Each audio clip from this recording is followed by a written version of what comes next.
From concrete to roofing to siding and windows, J&K Contracting has you covered from the ground up. Whether it's a room addition, a complete home build, or your commercial projects, let the professionals at J&K be of service from groundbreaking to completion. And don't forget they accept all major credit cards. They even have free seamless gutters with every complete roof installation. Don't hesitate to call J&K Contracting at 740-698-3521 for a free estimate.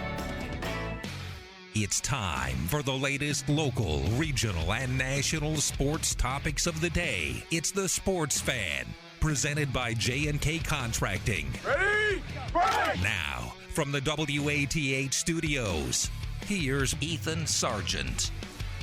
Good evening, Southeast Ohio, and welcome to the Sports Fan, presented by J&K Contracting. Got about 55 minutes or so here with you today. Hope you're all enjoying the new format change. It's been a journey here for us here at the station as well, trying to get used to familiar but still kind of new equipment, as we've used it a lot over on WXTQ, but now getting it over here onto ATH as well. So we got a lot to talk about today. Lots of sports. Very, very packed day yesterday. There is a new champion in baseball. The Texas Rangers are your 2023 World Series champions. They defeated the Arizona Diamondbacks last night by a score of 5-0. So now we are 147 days away from opening day. A lot is going to happen in the baseball world between now and then, and the landscape may look very different come late March, early April. But of course, we got plenty of football to talk about.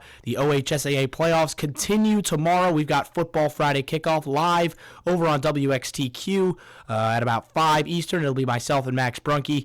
We'll be taking you through all the games in every division and region in Southeast Ohio. And boy, are there some mouth-watering matchups. Tri-Valley Granville up at D3 Region 11. Jackson taking on Bloom Carroll in that region as well. Just a couple in that region alone. Some really great matchups all across the board. College football, another really good slate this week as well. But it's not a Thursday without it being an AFC North show. And today we've got our Browns representative in today, Mr. Darius Sethna. Darius, how we doing? Hey, Ethan. Thanks so much for having me. I'm doing great. You know, always a great day. Thursday's always a great day of the week, right? You got Thursday Night Football. You're one day away from Friday Night Lights, and then got a weekend full of college. You know, NFL you're right. Football, You're right on the cusp of that weekend. And Thursday's always kind of like the appetizer, right? You get the mozzarella sticks or the calamari or whatever, and then, you know, you're sitting there waiting, and then Friday is like the main course, and then you just keep going. And Sunday is like the dessert at the end of the day. So sometimes for a Browns fan, though, it's just no dessert. And that was no the case dessert last week. Yeah, it was. We'll talk about how things went last week first for some of our AFC North teams. Very good week for a couple. Very not so good week for a couple of the others. Two teams had great weeks. Two teams had not so great weeks. And I think we'll start with the not so great. Darius, Browns led for large portions of the game in Seattle. By the way, beautiful Seahawks throwback jerseys. But at the end of the day, a real silly interception at the end of the game by P.J. Walker. Threw it off of Jamal Adams' helmet, was intercepted by Seattle with a short field, and they were able to work the clock very well, the Seahawks, and they get in the end zone courtesy of Jackson Smith and Jigba, former Buckeye. Second time that's happened where a former Buckeye receiver has just put a dagger in the Browns' heart. Garrett Wilson last year in that Jets game, and now this year it's JSN with the dagger with 38 seconds left or so, I believe, and the Browns not enough time to get back down the field. So the Browns fall 24-20. Darius, you had some great quotes yesterday on the Sports Beat podcast over on WOUB about that. Just take me through the thought process right now as a Browns fan with the situation at quarterback. Yeah, ultimately, so, you know, the Browns are 4-3, so it's not like the season's falling off a cliff. Season's not over, right? Especially with how tight spots 2 through 4 are in the AFC North, right? But this Browns team, to me, Ethan, has everything. They've got the best defense in the National Football League. You have a receiving core with Amari Cooper and Elijah Moore that I think has been getting better as the season's gone on. And then, of course, the running game is what defines Cleveland's offense. Obviously, with Nick Chubb out, Kareem Hunt has really been impressive, you know, basically coming off his couch. And then Jerome Ford, the young running back as well. Anthony Strong, I believe is his name. Pierre Strong. Yeah, Pierre Strong, yeah. So they've got the weapons, but what frustrates me, and this is what I said on SportsBeat yesterday, I'm done playing peekaboo with the Browns quarterback position because in the last couple weeks it's been like this carousel of who's going to play. Is Deshaun Watson going to play? No, peekaboo. Instead, it's going to be P.J. Walker. And then I thought P.J. Walker was going to start the Colts game. Nope, peekaboo. It's surprise. It's Deshaun Watson. I mean, make up your mind. Is Deshaun Watson ready to go? If he's not, don't play him, right? Browns fans, we've been through the worst of the worst. We're not hooligans when it comes to this stuff. We know, we can sniff the bad stuff. So to me, it's I'm really sick of this limbo that the Browns have been in, honestly, for the last couple of years at the quarterback position. And with all this guaranteed money that Deshaun Watson's getting now, I'm left there scratching my head. Every Sunday, most Sundays, I'm seeing him on the sideline in a Browns beanie that I wear on my way to class. So, that aspect is frustrating for the Cleveland Browns. But, they have a very winnable game at home this Sunday against the Cardinals. Arizona's 1-7. I think, is that tied for worst record in the league with Carolina, I believe? So this needs to be a get-right game for the Browns. The interesting thing with Arizona right now is they've got a very fluid situation at quarterback as well. You've had Josh Dobbs for the first 7 weeks, or 8 weeks, I should say, has not gone well. He is now in Minnesota with the Vikings pulling the trigger on that trade after Kirk Cousins tore his Achilles in Green Bay this past week. So it is a toss-up, and I think either way, it's a little bit of a mystery for the Browns. You could either have rookie quarterback Clayton Tune, who is a very, very interesting and dynamic passer, had a great year last year at Houston, I believe, and now could be in line to make his first NFL start. Or you could have the return of Kyler Murray this week. That's what a lot of people were talking about. Which is a distinct possibility, of course, tore his ACL just about a year ago today. And it would totally change the dynamic of a game going up against a wild card, effectively, in Kyler Murray, who, we know how capable he is running the football. He can throw the ball well. When he's healthy, he's a top 10 quarterback. Yeah, and it's gonna be much harder for the Browns to prepare for Kyler Murray just because they don't have game footage of him with this Cardinals group. Mm-hmm. So, if Kyler Murray does play, I still think the Browns defense should be. They will be. I feel like they'll be ready either way. With the way they've played over, the course of the season. And but if Kyler Murray comes back, it's just going to be tougher schematically to game plan for that. Yeah, absolutely. And I think that's going to play a big factor and a big role in how the Browns are preparing for this Cardinals game and how you have to kind of almost bury that Seahawks film, right? It's a big thing in the NFL is you've got to. You look up and you look back, right? And when you look at the division right now, we'll talk about the rest of the teams in a second, but you've got 3 teams tied with the same record right now. And obviously Baltimore is a game and a half ahead of everybody at 6-2. And then everybody else has had their bye. Baltimore's bye is next week, I believe. But they've got a really good game. Well, we'll talk about them in just a second. They take on Seattle this week, which is a really fun game. Of course, Seattle coming off the momentum of getting that Browns win. But let's switch focus to the Pittsburgh Steelers, who are in action tonight against Tennessee, Thursday Night Football. They're going up against a real wild card as well in Will Levis. But before we talk about tonight's game, let's talk about Sunday. Just another limp, lifeless performance from the Steeler offense. It took some Kenny Pickett to George Pickens magic to even get on the board. Where does the Matt Canada question comes up every week, and some interesting news today coming out of the Pittsburgh camp is that Matt Canada, typically who is up in the press box with the team, is actually going to be down on the sidelines this week.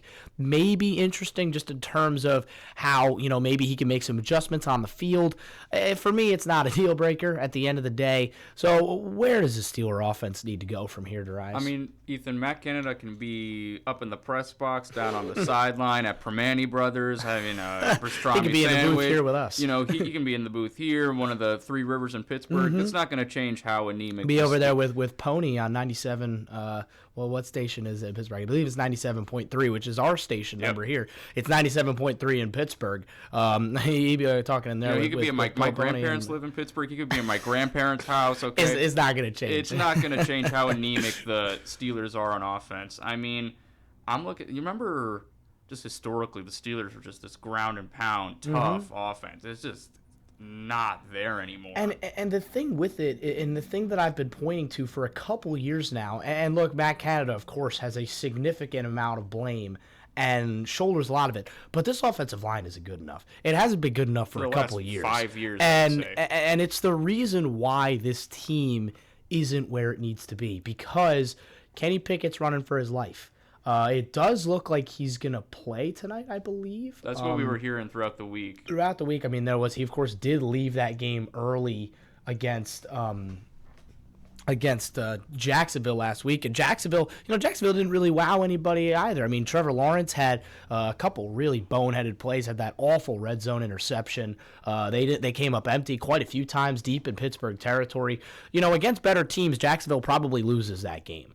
But at the end of the day, the Pittsburgh offense just could not take advantage of the mistakes. And it's been a common theme, right, where the Steelers defense stands on its head, pulls off magic acts to keep teams out of the end zone, to get timely turnovers, to do important things, and then at the end of the day, there come the Jags down the field, and then it's over. And I look at the Steelers' schedule. You can make an argument that out of their 4 wins they have, only one of them was like an actual good win, which was the Ravens game, where it took, they were horrible for 3 quarters of that game. It took in the fourth quarter, they went nuts. They had the punt, the block on the defense and special teams. Exactly.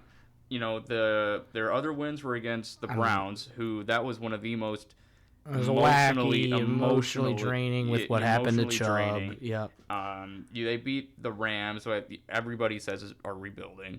Rams are rebuilding. They're not a good football team. You saw what Dallas did to them. Dallas, yep. And then their other win was against the Las Vegas Raiders, who have imploded before our very eyes. Just fired their head coach, Mike McDaniel, GM as well, hitting the door, and it's a new era in Las Vegas. My brother happens to be a very big Las Vegas Raiders fan, and he texted me the morning he was in bed when the news dropped at like 1 a.m. or something the other night, and lo and behold, he was thrilled. He just texted me. I'm not going to read the text because it includes some not so nice words, but it was happiness. It was the main emotion. I think that is kind of felt in a lot of the Raiders organization, or a lot of fans in that organization. It's a new era. They'll search for a new GM and a new head coach in this offseason. Going back to the Steelers, big news tonight is that Cam Hayward is back. We haven't seen him in over 8 weeks.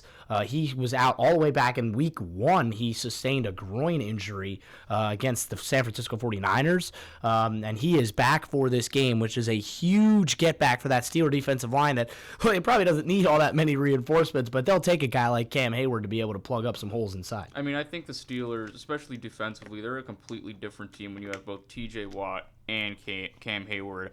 And you can't forget about Alex Highsmith either. He's been a fantastic rusher off the edge as well. One of the best compliments when you've got a guy like TJ coming off the edge. Having a guy like Highsmith coming from the other side is something that I think a lot of Steeler fans take for granted. It is huge. Yeah, Alex Highsmith was really one of the, especially during the offseason and training camp, he was one of the players that a lot of the Pittsburgh media were talking about constantly day in and day out. And, he's proven why. He keeps getting better every year. And I think this has been his breakout year so far. And I'm really interested to see what the Steelers defense does against Will Levis, who had some magic on Sunday in his debut performance. What did he throw for 4 touchdowns? If I'm not mistaken. So well, that's the thing now. See if he can keep it up. This is quite an interesting night here, and this game sets up to be a really interesting one because you've got 2 teams that are in very interesting spots.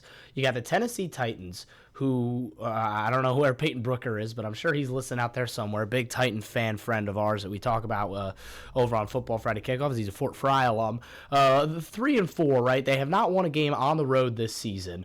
And you mentioned atmosphere. It's going to be loud tonight, Acrisure Stadium. They're always up for a primetime matchup.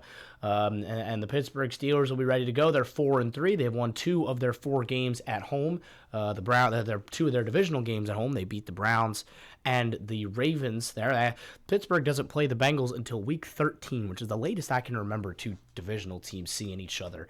in the season. I mean, the Bengals will, and then they'll play again in week 16. So it's interesting. I mean, that's a classic rivalry. Haven't seen that yet this year. Could be pretty important that hasn't happened just yet. I mean, I like they have those later season games because, playoff implications on the line. Very much so, yeah. I mean, looking ahead, I mean, when you look ahead for the Bengals, there's a massive Thursday night game in 3 weeks' time. Bengals head to Baltimore. And if the Bengals keep playing like they've been playing, they could well be 6-3 heading to that game. So that'll be real interesting. We'll talk about the Bengals in just a second. But when you look at tonight, right, you got Derrick Henry, of course, who's going to be running, and that's why getting Hayward back is so big. It'll help you counter Derrick Henry a little bit and maybe make Will Levis, in a hostile environment for the first time in the National Football League, have to make some tough plays and, a cold weather. It'll be a cold, chilly night in Pittsburgh, as it typically is this time of year. Crowd will be loud. They'll be into it. What do you think Tennessee has to do tonight to beat Pittsburgh? I think you mentioned it. Honestly, Derrick Henry. As great as that Steelers defense is, I think you need, especially in cold weather, it's windy now, you're going to have to start running that football if you're Tennessee. Then I also think with Will Levis, it's doing what you did on Sunday. I can't remember who they played on Sunday. Who is it? The Falcons. Falcons, Tennessee, that's right. Yeah, and when they beat the Falcons. Doing what you did, but doing it a little more disciplined now because, this is a Steeler defense. This is not the Falcons defense. I think Will Levis is going to struggle a little bit more tonight. I don't think you come off a 4-touchdown game and, in nice Tennessee, and then you come up to Pittsburgh where, and up here in the north, we're getting some advisories for snow, the past too. couple days, I mean, there was some flurries over on Tuesday up in Columbus, all over the state, really. There was even a couple down here in Athens. I mean, it is certainly that the season has changed. It took a while. It was very warm. It was a very warm October, but now, as these games are starting to become, these late, the winter weather will start to affect teams, up here in the north of the United States. Let's talk about a couple of those teams because Cincinnati Bengals had a great week, Darius. They took out the San Francisco 49ers on the road 31-17, and Joe Burrow looked like Joe Burrow again. 87% completion rate, completed 28 of 32 passes, 283 yards, 3 touchdowns. Just a sparkling performance all around. Had a couple of really just highlight-worthy plays. Of course, the sack that he somehow evaded on the first or the second drive of the game. Had that great touchdown pass to Jamar Chase, a beautiful rainbow there on a really nice play design, the fake bubble screen. They established the run game really well. The offensive line was able to keep that fantastic Niners defensive line in check, and San Francisco 49ers went right out and got Chase Young as a response. So, when you look at this Bengals team, Darius, is a team that's rounding into form at the right time. And what were your takeaways from that matchup against San Fran? Yeah, the first thing I saw when I saw the Bengals play against San Francisco 49ers, just 2 words. They're back. Cincinnati Bengals are back, Ethan. Congrats to you. Yeah, I picked this Bengals team to win the division before the season started. We were all making our preseason picks, and I picked Cincinnati to win this division. I'm still confident that they could possibly win the division. It depends on how Baltimore does, but I could certainly see Cincinnati stepping over both Cleveland and Pittsburgh to take that number 2 spot in the at worst case scenario in the AFC North. You could make an argument that this Bengals game against the 49ers was the best we've ever seen the Bengals play, period. I mean, we would talk about the San Francisco 49ers. This is a team that everyone said was the best in not only the NFC, but the NFL in general. It's got the best offense, the best defense. People were talking about Brock Purdy for MVP at one point, which I just could not wrap my head around. But the Niners came into this game losing 2 in a row. A lot of people thought, you're going back to Santa Clara. Levi Stadium in Santa Clara, get right game. The Bengals are struggling, but no. I mean, Joe Burrow showed us why he is the second best quarterback in the National Football League. Yep. And then you look at this receiving core. My goodness, they showed why they have this is the best receiving core in all of football. Jamar Chase is doing backflips in the end zone. I think it was Tyler Boyd who had the opening receiving touchdown. He's had some. And he's then had a few Andre nice touchdowns. Yosivas, 6th-round pick, getting his second touchdown on a nice out-of-structure play on 2nd and goal. And you mentioned that. I mean, they feel like they're clicking, right? The Bengals out of the bye, the last 2 seasons are now 13-2. coming out of a bye. Their only 2 losses were in 2021. I was actually, fun fact, I was at one of them. It's when they lost to the Chargers. That was a blowout, too. It was. It was a weird game. They were up 20. Chargers were up 24-0. Bengals stormed all the way back, and then just a inexplicable mix and fumble that wasn't even caused by a Charger defender. Just happened, and then the Chargers scored a few more casualty touchdowns. But at the end of the day, the Bengals post-bye are a dangerous football team, and I think. I said it last week, I believe, on the air, that we're going to learn a lot about this team over the next 2 weeks. Coming out of a bye, you're able to make adjustments, you're able to change some things up, and now here they are. They're back over 500. They're at 4-3. They're tied in the division, looking at that. They're a game and a half out of the division lead. They are currently tied for a playoff spot. There's a mess of teams at like that 3-4, 4-3, 4-2, 3-3 kind of spot right now. There's a lot of teams in that mess. And, of course, a lot of football still to be played, but a big time game this week. Sunday Night Football, primetime American television. Cincinnati Bengals will have the spotlight on them as they take on the Buffalo Bills. Of course, what a game. A lot of history. Last year they faced off on Monday Night Football late in the season. Of course, the Damar Hamlin incident happened, and of course he'll be back in Cincinnati for the first time, and that'll be a quite emotional story as well. I'm sure there will be a lot of that talked about on the broadcast. And then, of course, the teams weren't done with each other. They got the Bengals ended up heading to Buffalo in the divisional round of the playoffs, and they took care of business. 27-10 was the Bengals' final. Just had Josh Allen locked away pretty much all game long. The Bills, even though they were in it for long stretches, never really felt like they were in it. The Bengals moved the ball very effectively, and they set up an AFC Championship rematch that they would eventually lose to in the Kansas City Chiefs. So when you look at this game, you've got 2 teams that are playing good football, right? Josh Allen is playing at a high level. Yeah. He's got 17 touchdowns already this season. You've got a Bills offense that continues to just do what it needs to do. And it really, you look at a Bills defense that's taken a lot of lumps. I mean, Matt Milano out for the year. Daquan Jones out for the year. Tre'Davious White out for the year. That's 3 of, quite possibly, your 3 best defensive players all out for the season, which is such a brutal blow for a team that still does have Super Bowl aspirations. And, of course, they were active at the trade deadline, picking up cornerback Rasul Douglas from the Green Bay Packers in a trade. So, when you look at this team, they need some help on the defensive side of the ball. They are a little bit winded in terms of they are missing a lot of guys. They are missing a lot of players, and they need some help. And I think that the scheming has gotten better.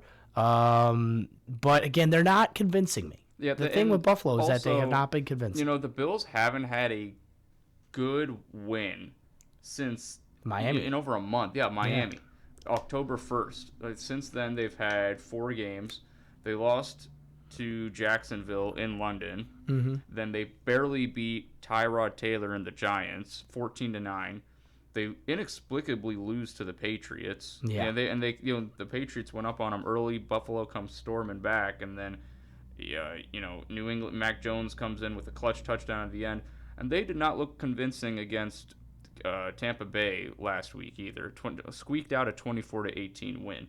So if you're the Bills, you're on primetime television. This is the game. This is a statement game for both teams. For Cincinnati, it's can you show everyone why you're in the mix with Kansas City and Patrick Mahomes. But for the Bills, you need to prove, we're not just this squeak away team. We've got the pieces to win a Super Bowl. So one of these teams is going to walk out of Paycor Stadium on Sunday night with, a big check mark. No, I mean, look, either the Bills are walking out. Like you said, I think both teams have a lot to prove still. And there's still so much to be decided. I mean, we're still, not even halfway through the season. And, I mean, Bills are a half game ahead of the Bengals in terms of record. They haven't had their bye yet. The Bengals have already had it. So, it's going to be a real interesting game. Bengals' only loss at home was by 3 to the Baltimore Ravens all the way back in Week 2. They've only played 3 home games. 4 of their games have been on the road. They are home now back-to-back weeks. They'll host Houston next week. Let's talk about our last AFC North team here real quick, and that is the Baltimore Ravens. I really want to focus more on next week than this past week. They were pretty dominant against Arizona. They did let Arizona hang around there a little bit at the end. They got an onside kick, did the Cardinals. Made things interesting, probably covered the spread. Probably made a few people over in Vegas pretty unhappy. But they won't care. They got a victory, and they move to 6-2. And, at the end of the day, when you look at the record, the Ravens are one of the best teams in the league. And I think that even with all the injury struggles again and that they faced, they have been one of the best teams in the league. And you got to give credit to Lamar Jackson, too. He is, to me, top 3 MVP candidate this year. He got the bag in the offseason, and honestly, we've seen quarterbacks get the bag on many occasions, and then I can't believe nobody even thought about trading for him. Exactly. Think about Atlanta right now. Atlanta's situation, right? You've got Maseratis and Rolls Royces at every skill position. You got Drake London, you got Kyle Pitts, you got Bijan Robinson. Those are guys just like a dream team offense, but they can't figure out the quarterback situation. They benched Desmond Ridder this week. We're getting Taylor Heineke. Imagine if you pull the trigger on a potential Lamar trade. We're talking about Arizona as a Super Bowl contender right now. And I was one of Atlanta, right? And I was one of the people when all these talks were going on with the Jets and Aaron Rodgers. I was one of the people saying, "Hold on, why can't the Jets pursue Lamar Jackson?" I mean, think about it. It's the exact same situation, Ethan. If Garrett, it's probably a better dream team than Atlanta with Garrett Wilson.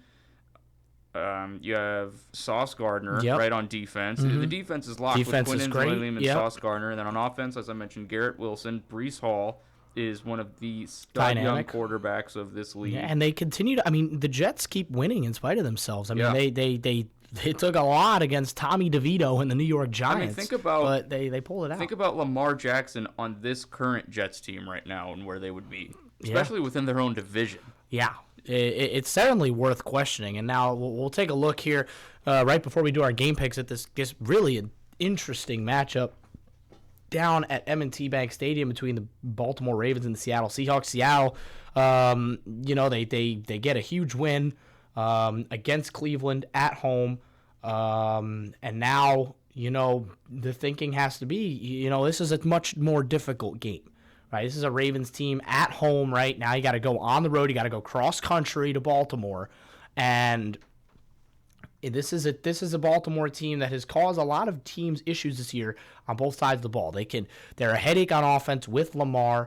When he's throwing, when he's finding his guys right, and he really to this day has not had an all-star wide receiver. Odell Beckham Jr. hasn't really been a massive factor this year. Zay Flowers has been very solid as a rookie, but again, he hasn't really had like that elite, that Jamar Chase, Tyreek Hill, Justin Jefferson type receiver. And now he's, even at running back, Gus Edwards has played very well, had 3 touchdowns against Arizona. But again, Lamar has been so good for this team. This line has really stepped up as well. Their offensive line has been great protecting Lamar. And then the defense, you got Roquan Smith back there doing great things. You've got a lot of just really, really good players.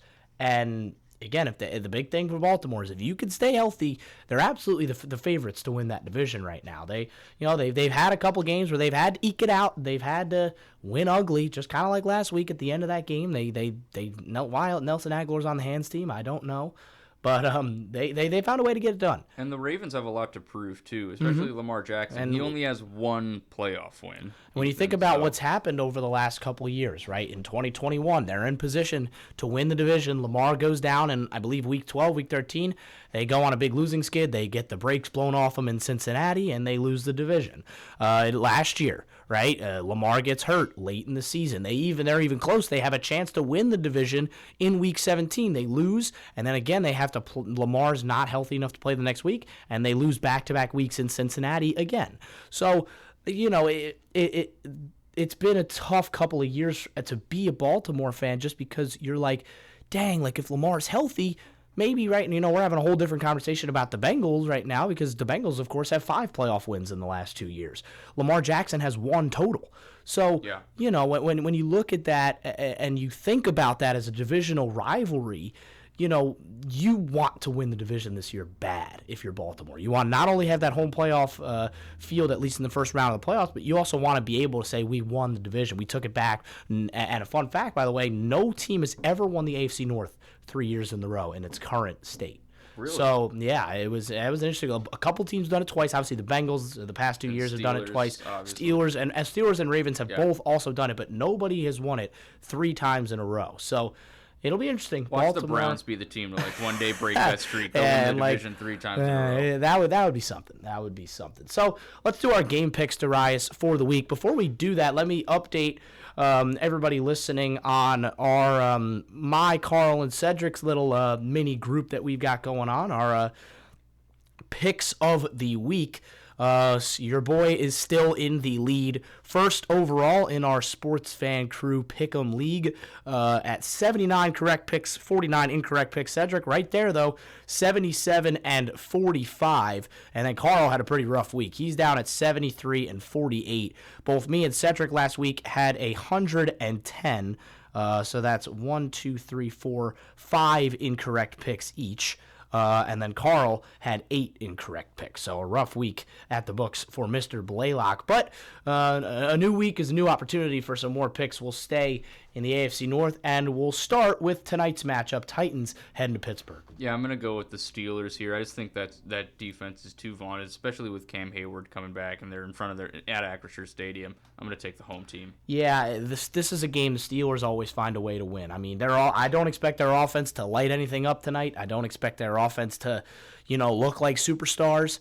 But they will probably win a pretty low-scoring game. I mean, the line right now, the over/under's at 36.5. We'll see if that's my hot pick a little bit later on in the show. But expect low scoring, expect Steeler defense, expect a loud Pittsburgh, a loud Acrisure Stadium, and I would go with the Steeler victory as well. I'll go 17-13. I think Will Levis struggles a little bit. That sounds like a quintessential Steeler. Yeah, in his second overall start.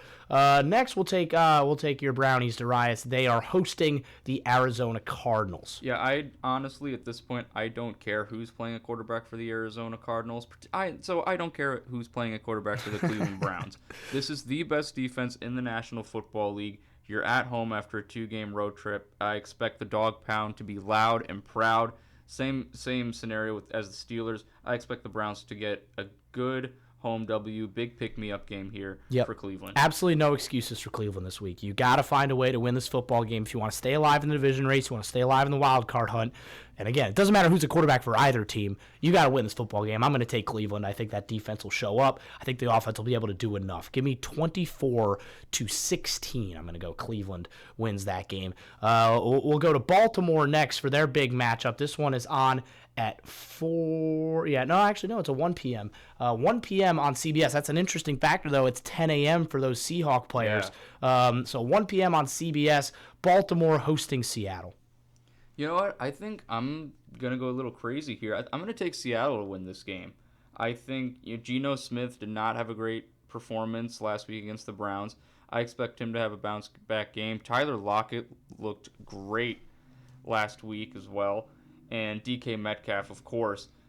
So I think at the end of the day, it's going to be a close one, and the Seahawks could honestly get out of this one with a field goal. But I'll take the Seahawks in definitely a tightly contested match. I like it. I think Seattle absolutely has a real shot to win this game. I think they're really going to test this Ravens secondary that really hasn't been tested as much as maybe we've seen. I mean, even the Cincinnati they were able to put up a couple of big touchdowns on them late in the second half because, Burrow kind of looked like himself a little bit in that game, and then he retweaked the calf at the end of that game. So, I think it's going to be a close game. I think it might end up coming down to, like you said, field goals. I think maybe Justin Tucker with a late field goal. It feels like a game that the Ravens established themselves. I think that the defense will be able to slow down Geno Smith. I think they'll be able to win this game. They won't cover, but they'll win. Give me Baltimore 27, Seattle 24. Same score as that Bengals game. Now, the big one in the AFC North this week, Eyes of the Nation, Sunday Night Football, the Buffalo Bills traveling to Cincinnati, 8:20 p.m. NBC. Cincinnati Cincinnati, the favorites right now in the books by 2 points,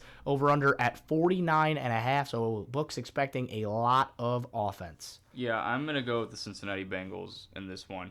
I'm not sure how much offense I can predict, just with, weather going to be playing a big factor.